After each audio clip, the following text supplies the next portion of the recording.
February 14, 1945, the coldest winter on record in the Austrian Alps. While couples across America celebrated Valentine's Day with chocolates and flowers, a military transport truck struggled through mountain passes where temperatures had plunged to 40 degrees below zero. Inside the canvas-covered vehicle, 32 German women prisoners huddled together for warmth, their breath forming clouds of ice crystals in the frigid air.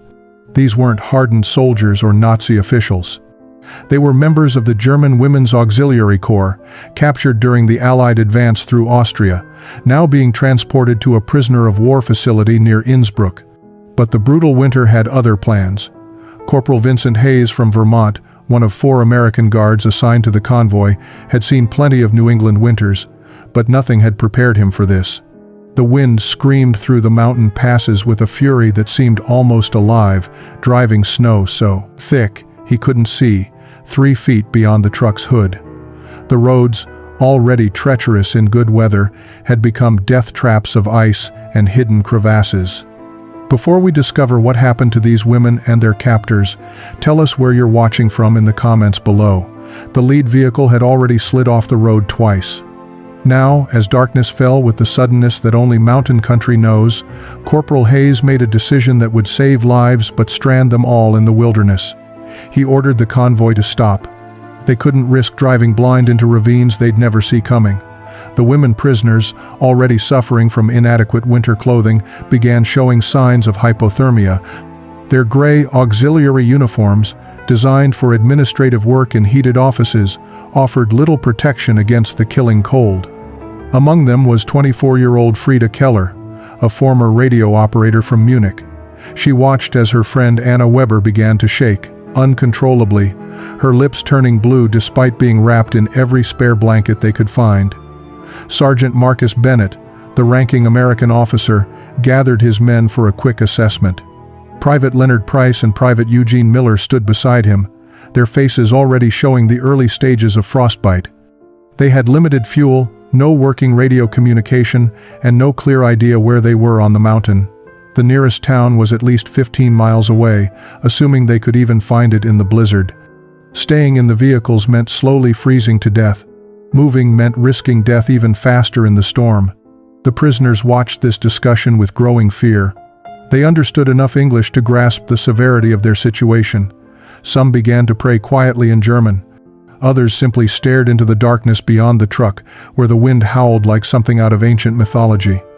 Then, through the screaming wind, Corporal Hayes saw something that made him question his frozen senses. Lights, small, flickering points of orange warmth, moving through the storm. They weren't stars, weren't reflections. They were lanterns, carried by figures approaching through the snow. Mountain men, moving with the confident stride of those who knew this terrain as intimately as their own heartbeats. The figures emerged from the blizzard like ghosts materializing from another world. 4 men, their faces weathered by decades of mountain winters, wrapped in thick wool coats and fur-lined boots that spoke of generations of alpine survival. The lead man, Josef Steiner, raised his lantern higher as he approached the stranded convoy. He was perhaps 60 years old, with a gray beard crusted with ice, and eyes that had seen empires rise and fall in these mountains. Sergeant Bennett instinctively reached for his rifle, then stopped himself. These men carried no weapons beyond the hunting knives at their belts and the walking sticks that helped them navigate the treacherous snow. More importantly, they were their only hope of survival. Josef spoke first, his German accented with the distinctive lilt of the Tyrolean mountains. "American soldiers?" he asked, then switching to heavily accented English. "You are lost. This storm, it kills. You must come with us now." Behind Josef stood 3 other men. Franz Adler, a younger hunter with sharp features and suspicious eyes, held his lantern close, examining the convoy with obvious distrust. Wilhelm Koch, a trapper whose weathered hands spoke of a life spent in harsh conditions, stood silently observing. Georg Mayer, the youngest of the group at perhaps 35, shifted his weight nervously, clearly uncertain about what they were about to do. Corporal Hayes stepped forward, his voice nearly lost in the wind. "We have prisoners, German women, 32 of them. Can you help us?" The question hung in the frozen air like a physical thing. These Austrian mountain men had lived through 6 years of German occupation. Their villages had been commandeered, their young men conscripted into Hitler's armies, their resources stolen to feed the Nazi war machine. The women in these trucks wore the uniforms of that regime, however auxiliary their service had been. Franz spoke sharply in German to Joseph, his voice carrying anger even through the storm. Wilhelm placed a hand on the younger man's shoulder, a gesture that seemed to carry the weight of harder wisdom. Georg remained silent, but his eyes moved from the American soldiers to the truck where the women prisoners huddled, visible through gaps in the canvas covering. Joseph turned back to Sergeant Bennett, his face unreadable in the lantern light. "My village, 3 kilometers north. We have cabins in the high country. Hidden places where hunters stay during long expeditions. Empty now because of this storm." He paused, and in that pause, decades of history seemed to weigh upon his shoulders. "We take you there. All of you. But we must go now. In 1 hour, maybe less, this storm becomes worse. Then no one survives."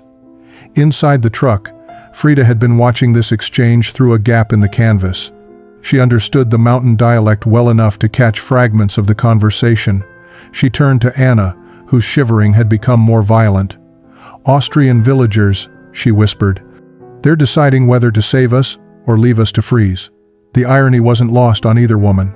They had served a regime that had brutalized these people's homeland, and now their lives depended on whether these mountain men could find mercy for their enemies. The decision made, Joseph barked orders in rapid German to his companions. Franz and Wilhelm moved to the lead truck, while Georg helped the Americans assess which vehicles might still be operational. The wind had grown even more savage, if such a thing were possible, and Joseph's warning about the worsening storm proved prophetic. The temperature continued its deadly plunge. Sergeant Bennett made the difficult call. They would have to abandon the trucks and travel on foot. The vehicles couldn't navigate the narrow mountain paths Joseph described, paths that only locals knew existed. The women prisoners would need to walk 3 kilometers through waist-deep snow in 40-degree below-zero temperatures with inadequate clothing. Some might not survive the journey, but staying guaranteed death for all of them. Corporal Hayes moved to the back of the transport truck and pulled aside the canvas. 32 pairs of eyes stared back at him, fear and cold having stripped away any pretense of military bearing.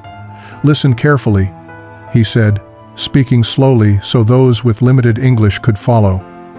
"We're abandoning the vehicles. Local men are taking us to shelter, but it's a hard walk through deep snow. Stay together. Help each other. If you fall behind, you die. Understand?" Frida translated rapidly into German for those who hadn't grasped the English. The women began to move, their frozen limbs protesting every motion. Anna could barely stand, and Frida wrapped an arm around her friend's waist, determined not to let her fall. Liesel Schmidt, a former nurse from Berlin, began organizing the stronger women to assist the weaker ones. Ingrid Brenner and Helena Vogel, both young women barely out of their teens, clung to each other for warmth and courage. Joseph watched this organization with an expression that might have been approval. He spoke to Franz in their dialect, and the younger man, despite his obvious reluctance, began distributing extra wool blankets from the packs the mountain men carried. These were precious supplies, meant for emergencies in their own community, now being given to enemy women. Wilhelm showed Private Price how to wrap cloth around exposed skin to prevent frostbite, demonstrating with efficient movements born of lifelong experience. The procession began its desperate march into the darkness. Joseph led, his lantern, cutting a small circle of light through the blinding snow. The women followed in a ragged line, supporting each other, stumbling through drifts that sometimes rose above their waists. The American guard spread throughout the column, trying to keep everyone together. Georg brought up the rear, his own lantern ensuring no one fell behind into the killing darkness. The cold was beyond anything Frida had imagined possible. Each breath felt like inhaling knives. Her feet had gone numb within the first 10 minutes, and she knew that frostbite was already setting in. Anna leaned heavily against her, barely conscious, her weight growing heavier with each step. Around them, other women struggled with their own battles against the elements. Someone behind them began to cry, the sound quickly swallowed by the wind. Franz moved through the column with Wilhelm, checking on the stragglers. When he reached a young woman who had collapsed into the snow, he hesitated only a moment before lifting her onto his shoulders. His face remained hard, unreadable, but his actions spoke louder than any words. Wilhelm did the same for another woman, who could no longer walk. These mountain men, who had every reason to hate everything these uniforms represented, were saving lives with their own strength. After what felt like an eternity of frozen hell, Josef's lantern illuminated the dark shape of a building emerging from the storm. Not one cabin, but three, built into a natural shelter formed by the mountain itself. These were hunting lodges, constructed generations ago by men who understood how to survive in conditions that would kill the unprepared. Thick stone walls, reinforced wooden doors, and shuttered windows designed to withstand the worst the Alps could deliver. Josef pushed open the door of the largest cabin, and the group stumbled inside, collapsing onto the wooden floor in various states of exhaustion and hypothermia. The interior was simple but functional. A massive stone fireplace dominated one wall, with stacks of dried wood stored nearby. Rough-hewn benches and tables filled the space, and sleeping platforms lined the walls. It smelled of old smoke, pine, and the particular mustiness of a place left empty through a long winter. Within minutes, Wilhelm had a fire blazing in the hearth, the flames growing from small flickers to roaring life. The immediate warmth felt almost painful against frozen skin. Georg and Franz opened the other two cabins, finding them similarly equipped. They would split the group, with women in the main cabin, American guards in the second, and the mountain men in the third. But first, everyone needed to warm themselves and assess the damage the cold had inflicted. Liesel, the nurse, moved immediately into action despite her own exhaustion. She began examining the women for frostbite, her trained eyes assessing blue fingertips and pale patches on exposed skin. Anna's condition worried her most. The young woman's core temperature had dropped dangerously low during the march. Liesel barked orders in German, calling for blankets, for warm water, not hot, for someone to keep Anna awake and talking. Private Eugene Miller, who had served as a medic before being assigned to guard duty, approached hesitantly. "I have medical training," he offered. "May I help?" Liesel looked at him with surprise, then nodded curtly. Language barriers fell away as medical necessity created its own vocabulary. Miller showed her the supplies in his field kit, meager but potentially life-saving. Together they worked on Anna, their cooperation wordless but effective. Josef returned from the storage cellar beneath the cabin carrying preserved food, smoked meats, dried vegetables, jars of pickled goods, and hard bread that would soften in hot water. It was survival food, meant to sustain hunters through extended stays in the mountains. Now it would feed 32 German prisoners, 4 American soldiers, and 4 Austrian mountain men trapped together by circumstances none of them could have imagined. Rosa Steiner, Josef's wife, had insisted he pack extra supplies before he left that morning. She had a gift for knowing when preparations would be needed. Now, as Josef laid out the food, he thought of her wisdom. There was enough here to keep them all alive for several days if necessary. The question wasn't whether they could survive, but how they would coexist in such close quarters while the storm raged outside. Frida found herself sitting near the fire, finally able to feel her fingers again. Across from her sat Georg, the youngest of the mountain men. Their eyes met briefly, and in that moment, she saw something unexpected. Not hatred, not disgust, but a kind of weary recognition. They were both young people caught in a war neither had started, now sharing warmth and shelter because the alternative was death. The meal was distributed in silence, but it was a different kind of silence than before, not hostile, but contemplative. As the warmth of food and fire slowly revived frozen bodies, something else began to thaw as well. The blizzard continued its assault through the night, wind howling around the cabins like a living thing determined to break through the walls. Inside, the warmth from the fire had restored circulation and life to frozen limbs, but it had also restored the capacity for thought, for memory, for the weight of history that pressed down on everyone in that room. Franz Adler sat apart from the others, his back against the wall, his eyes fixed on the German women with an expression that alternated between fury and something harder to define. Finally, he could no longer contain what burned inside him. He spoke in German, his voice low but carrying clearly in the enclosed space. "Do you know what your soldiers did to my village?" The room fell silent. Even those who didn't speak German understood that something significant was being said. Josef placed a hand on Franz's shoulder, but the younger man shook it off. He stood, his weathered face illuminated by firelight, years of suppressed anger finally finding voice. 3 years ago, Franz continued, German officers came to our village. They needed supplies for the Eastern Front. They took everything. Our food stores, our livestock, even the seed grain we needed for spring planting. When my father protested, when he explained that we would starve without those supplies, they shot him in the village square as an example. Frida felt her stomach turn. She had filed requisition reports, had processed paperwork for supply transfers, had her efficient work contributed to scenes like the one Franz described. Anna, still weak but conscious now, began to cry silently. Other women stared at the floor, unable to meet the mountain man's eyes. Wilhelm spoke next, his voice quieter but no less painful. My son was conscripted 2 years ago, 17 years old. They sent him to Stalingrad. We received notice of his death 6 months later. He froze to death in a Russian winter, fighting a war he didn't believe in, for a cause he didn't understand. Georg added his own story, speaking directly to the women. My sister, they took her to work in a munitions factory in Munich. We heard she died when the factory was bombed by American planes. She was 16.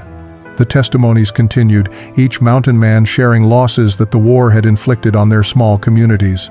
Villages stripped of young men, families destroyed, homes commandeered, dignity stripped away by occupiers who spoke of German superiority while treating Austrians as convenient resources for the Reich's ambitions. Sergeant Bennett watched this unfold, understanding enough German to follow the conversation. He saw the women's faces crumble, saw tears flow freely now. These weren't the tears of self-pity, but of recognition, of confronting complicity they had never fully acknowledged. Liesel finally spoke, her voice breaking. We didn't know. We told ourselves we were just doing our jobs, just following orders, just supporting our country's defense. But we didn't ask questions. We didn't want to see. She looked at Franz directly. That doesn't excuse anything. But it's the truth. The fire crackled in the silence that followed, the only sound besides the relentless wind outside. Dawn brought no relief from the storm. If anything, the blizzard had intensified, transforming the world outside the cabins into a white void where earth and sky became indistinguishable. Josef stood at the window, his expression grave as he studied the conditions.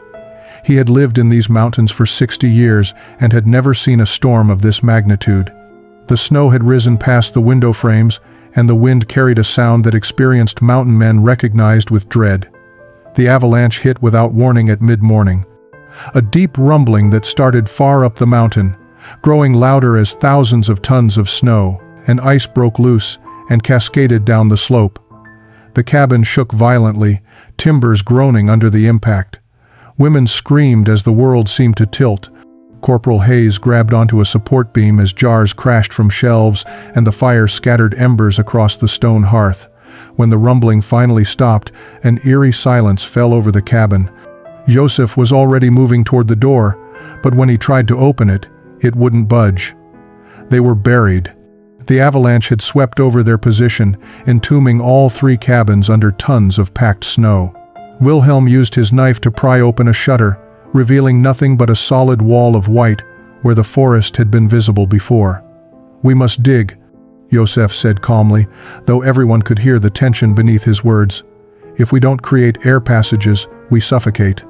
If we don't reach the other cabins, the men there suffocate. He looked around at the mixed group of Americans and Germans. Everyone who can work, works. This is not about nations now. This is about survival. The reality of their situation stripped away the last remnants of hostility. Georg organized teams with the efficiency of someone who had faced mountain emergencies before. The strongest would dig, rotating frequently to prevent exhaustion. Others would maintain the fire, prepare food, and melt snow for water. Everyone had a role. Everyone contributed. Frida found herself working beside Franz, both of them using tools from the cabin's storage to chip away at the packed snow blocking the door. The work was exhausting, the progress painfully slow. Franz glanced at her several times, his earlier anger now tempered by the shared urgency of their situation. "You know how to work," he said finally, almost grudgingly. "Not like a soldier, like someone from the mountains." "My grandfather was a woodsman in Bavaria," Frida replied, pausing to catch her breath. "He taught me that survival requires everyone's effort." She looked at Franz, directly. "I cannot undo what my country did to yours, but I can work beside you now to keep us all alive." After hours of exhausting labor, they finally broke through to the second cabin. Private Price and Private Miller were there, already digging from their side. The reunion was brief but emotional. Now they had to reach the third cabin where the other mountain men were trapped. Helena Vogel, despite being one of the youngest, proved to have remarkable endurance. She worked tirelessly, her hands bleeding from the rough work. By the third day of their entombment, they had successfully connected all three cabins through tunnels dug in the snow. The avalanche had created a strange new world, buried but alive, where 36 people from 3 different nations lived in a forced intimacy that broke down barriers faster than any diplomatic treaty could have achieved. The storm continued above them, but within their snow-covered sanctuary, a different kind of thaw was occurring. It began when Ingrid Brenner pulled a packet of letters from inside her uniform jacket. They were worn, creased from being read countless times, some with water stains that might have been tears. She held them carefully, as if they were made of glass. "These are from my brother," she said quietly in German, then repeated in halting English for the Americans. "He was killed in North Africa 2 years ago. These are the last words I have from him." Anna, now recovered enough to sit up, reached into her own belongings and produced a similar bundle. "From my mother. She died in the bombing of Dresden. I received word 3 weeks before my capture." Her voice broke. "I never got to say goodbye." What followed was unexpected and profound. One by one, the women began sharing their letters, their photographs, their stories of loss. Liesel spoke of a fiancé who died in France. Helena showed a picture of her younger sisters, their current whereabouts unknown. Each story was a window into private grief that had been carried silently through months of captivity. Sergeant Bennett listened, and then quietly retrieved his own wallet. Inside was a photograph of a young woman holding a baby. "My wife and daughter," he said softly. "Haven't seen them in 18 months. My daughter was born while I was already overseas. I've never held her." Private Eugene Miller nodded, understanding in his eyes. He shared his own story of a brother killed at Normandy, of parents who had lost both their sons to the war, one dead and one an ocean away. The mountain men added their voices to this chorus of loss. Wilhelm spoke again of his son, this time sharing details he had kept private. How the boy had loved to climb trees, how he had dreamed of becoming a teacher, how his laugh had filled their small house with joy. Georg talked about his sister, her kindness, her talent for singing, how the village had felt darker after she was taken away. Joseph, the eldest, shared the deepest history. His father had fought in the First World War, had returned broken and haunted. He told me that war turns men into monsters and monsters into men. I didn't understand until now. Here we are, supposed enemies, and I see only people who have lost too much. Frida found herself crying openly, not just for her own losses but for all of it. The staggering, senseless weight of grief that had been distributed so widely, so indiscriminately. Franz sat across from her, and she saw tears on his weathered face as well. Their eyes met, and something fundamental shifted between them. On the 5th day, the wind finally stopped. The silence was so profound after days of constant howling that it woke several people from sleep. Joseph was the first to notice, his mountain-trained senses alert to any change in conditions. He organized a team to dig upward, creating a vertical shaft through the snow that had buried them. When they finally broke through to open air, sunlight poured down the tunnel like a revelation. The landscape they emerged into was transformed beyond recognition. The storm had reshaped the entire valley, burying familiar landmarks under layers of snow that in some places stood higher than a man's head. The world was pristine, impossibly white, and utterly beautiful in the way that only survival makes beauty meaningful. One by one, the others climbed up to see the sun, their faces turned toward warmth they had feared they might never feel again, but the beauty came with harsh reality. They were still trapped, miles from any village, with limited supplies and no way to navigate through snow this deep. The trucks were completely buried, invisible beneath the white blanket. The only path forward was to wait for conditions to improve enough for travel, or for rescue teams to reach them. Joseph estimated at least another week, possibly 2. The extended time together created rhythms of daily life that began to feel almost normal. Meals were prepared communally, with women learning mountain recipes from the Austrian men while teaching their own traditional dishes in return. Helena discovered she had a talent for baking bread in the cabin's ancient oven. Liesel and Private Miller continued their medical partnership, treating frostbite cases and minor injuries with a professional camaraderie that transcended their different backgrounds. Frida and Georg found themselves often working together, their initial wariness evolving into something approaching friendship. He taught her mountain skills, how to read weather signs in the sky, how to move efficiently through deep snow. She taught him English phrases, and they laughed together at his pronunciation struggles. Their conversations grew longer, more personal, touching on hopes and dreams that the war had interrupted. Franz remained more guarded, but even he softened as the days passed. He showed Anna how to carve wood, a skill passed down through generations of mountain families. She proved to have an artistic eye, creating small figurines that captured the character of birds and animals with surprising skill. When Franz complimented her work, it was the first kind word Anna had heard from him. Corporal Hayes organized English lessons in the evenings, with the German women eager to improve their language skills. The cabin filled with laughter as they struggled through idioms and pronunciation. Ingrid proved to be a natural linguist, helping translate and bridge communication gaps. These evening sessions became anticipated events, moments of lightness in circumstances that could have bred only darkness. Wilhelm began sharing mountain legends and folk tales, stories his grandmother had told him as a child. The women listened intently, transported briefly from their reality into worlds of magic and wonder that existed in these peaks long before nations and wars had divided them. On the 12th day, they heard the distant sound of bells. Rescue teams from the valley below had finally reached them, bringing supplies, additional men, and news from the outside world. The war in Europe was approaching its end. Germany was collapsing. The prisoners would be transported to proper facilities to await official repatriation procedures. Their time in the mountain sanctuary was over. The rescue party consisted of 20 men from the villages below, led by Father Heinrich Bauer, a priest who had known Joseph since childhood. He surveyed the scene with amazement, noting the cooperative atmosphere, the shared meals being prepared, the easy conversations between people who should have been enemies.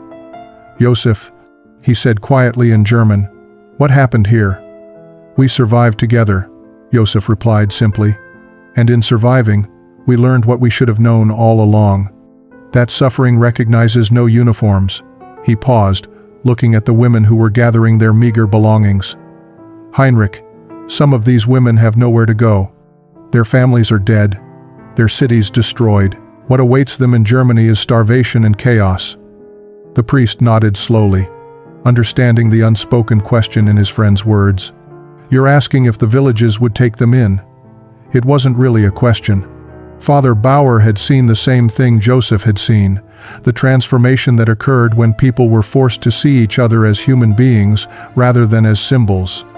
That evening, before the evacuation would begin at dawn, Joseph called everyone together in the main cabin. His announcement was unprecedented, delivered first in German, then translated by Frida into English for the American guards. "The villages below have suffered greatly from this war. We have lost our young men, our resources, our hope, but we have not lost our humanity." He paused, his weathered face serious. "Any woman here who has no family to return to, who faces only uncertainty in Germany, may request to remain. Our villages will sponsor you, give you work, give you a chance to rebuild your life." The silence that followed was profound. Sergeant Bennett started to object, citing regulations and procedures, but Corporal Hayes placed a hand on his arm. They both understood they were witnessing something that transcended military protocol. Frida stood first, her voice steady despite the emotion behind it. "My entire family died in the bombing of Hamburg. I have nothing to return to." She looked at Joseph, then at Jorg. "If your offer is genuine, I would like to stay." Anna rose next, supported by Liesel. "My home is gone. Everything I knew is destroyed. Here, in these mountains, I found something I never expected: forgiveness." She looked at Franz, who met her gaze and nodded slightly. "I would like to stay." One by one, 11 more women stood. Not all. Some still had families waiting, had homes to return to, had duties they felt they must fulfill. But 13 women, nearly half of those who had survived the journey, made the choice to remain. 25 years later, in BE, the spring of 1970, a monument was unveiled in the village square below those mountains. It bore no military insignia, no national flags, just a simple inscription in German and English. "In the coldest winter, humanity survived." The ceremony drew people from across Austria, Germany, and even America, all gathered to commemorate something that had seemed impossible during those dark days of war. Frida Mayer stood beside her husband Georg, their 3 children clustered around them. Her German accent had softened over the decades but never fully disappeared. She had become a teacher in the village school, helping a new generation understand that enemies could become neighbors, that hatred was a choice rather than a destiny. Her hands, once soft from office work, now bore the calluses of mountain life, of gardens tended, and wood chopped, and a life built from nothing. Anna Adler stood nearby with Franz, who had indeed married the woman he once wanted to leave in the snow. She had never fully recovered from the damage that brutal winter had inflicted on her lungs, but she had lived a full life regardless. Her wood carvings had become locally famous, sold to tourists who visited the mountains. Each piece told a story of transformation, of beauty emerging from hardship. Wilhelm had passed away 2 years earlier, but Liesel, who had married him after completing her medical training, stood with their children. She had become the village doctor, her clinic a place where anyone received care regardless of their ability to pay or their nationality. She often said that those 12 days buried in snow had taught her more about medicine than any textbook ever could. Not all the stories had been simple or easy. Helena had struggled for years with guilt and trauma before finding peace, working with Father Bauer in refugee services. Ingrid had returned to Germany in 1952, feeling called to help rebuild her homeland, but she maintained correspondence with those who had stayed. Several marriages between the women and local men had faced opposition and prejudice, but they had persisted, proving through their daily lives that reconciliation was possible. Joseph and Rosa Steiner, both now in their 80s, sat in places of honor at the ceremony. Joseph spoke briefly, his voice still strong despite his age. "That winter tried to kill us all. It should have divided us further. Instead, it showed us that when you strip away everything except the need to survive, you discover that we are all simply human. We all feel cold the same way. We all need warmth, food, shelter, and kindness." Sergeant Bennett had returned for the ceremony, traveling from Iowa with his grown daughter. He stood with Corporal Hayes, both men now civilians, both carrying photographs of that winter that they had kept private for decades. They had never spoken publicly about what happened in those mountains, but they had never forgotten it either. The monument's dedication ceremony concluded with a meal shared by everyone present, former enemies, now neighbors and family, breaking bread together as the spring sun warmed the mountains that had nearly claimed them all.